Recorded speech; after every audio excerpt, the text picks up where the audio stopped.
Video కాన్వర్జన్ తరఫు మేము పెట్టుకున్నాం కెమెరా. సార్ మీరు చెప్పండి సార్, ఇన్స్ట్రక్షన్ చెప్పండి సార్. ఒక్క నిమిషం సార్, ఒకసారి ఇన్స్ట్రక్షన్ చెప్పండి కొద్దిగా ప్లాన్ గురించి పర్ఫెక్ట్ గా.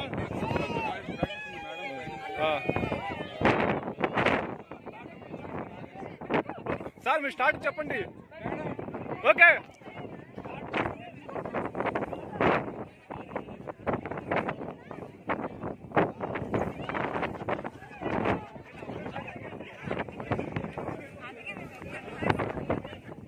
ముందు రిలాక్స్ అయిపోయిన తర్వాత మళ్ళీ వాళ్ళు అంత రిస్క్ చేయలేరు కాబట్టి